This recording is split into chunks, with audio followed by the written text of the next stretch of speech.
So what does it really take to make a change? We often think it's all about having money or power, right? Well, today we're going to look at a story that kind of flips that idea on its head.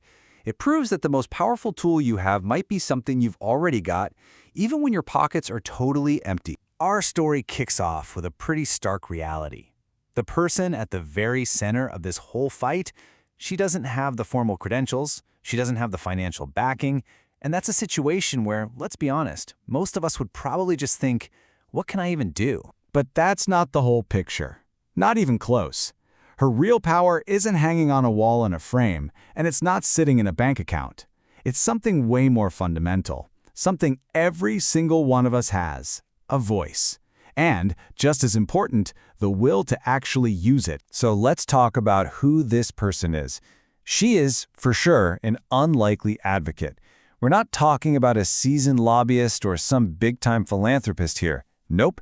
This is just one person whose really determined, personal fight ended up becoming something so much bigger than just herself. And yeah, while her journey might have started from a personal place, the cause she's fighting for is, well, it's universal. She's out there fighting for the kind of support and inclusion that just countless families absolutely depend on. She turned a personal mission into a very public one. So what is this cause that's got her so fired up?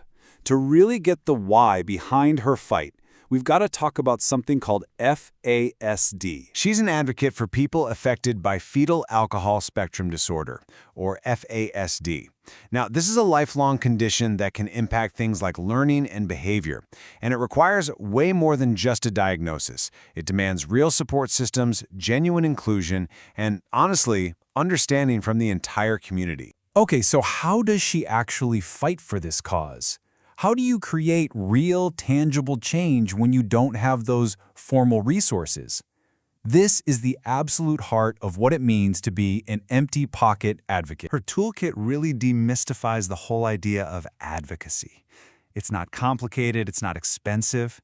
Step one, she just shows up consistently to the school meetings where the real decisions are being made. Step two, she speaks out. She uses her voice to talk to local councils and make damn sure the issue is being heard. And step three, she organizes. She uses simple tools like WhatsApp groups to build a community and coordinate everyone's efforts. It's so simple, but it's powerful and it's incredibly effective. And this just lays the whole conflict bare. On one side, you've got what society usually thinks of as power, right? The fancy credentials, the money. But on the other side, that's what she actually has. A powerful voice, sheer persistence, and the community support that she built one conversation at a time. This is the story of how that second list beat the first one. Her story is about so much more than just one cause or one community. It's really a blueprint. It reveals this universal message about the incredible power that's held inside a single committed voice. And that's really what it boils down to, isn't it? Just one person is all it takes. One person to show up. One person to speak out, one person to decide that the way things are, well, it just isn't good enough. Every single movement in history started right there. This right here is the very essence of #grassroots advocacy. It's change that doesn't trickle down from the top, it grows from the ground up. And it's a movement that's so often fueled by this absolutely unstoppable force of #parent power.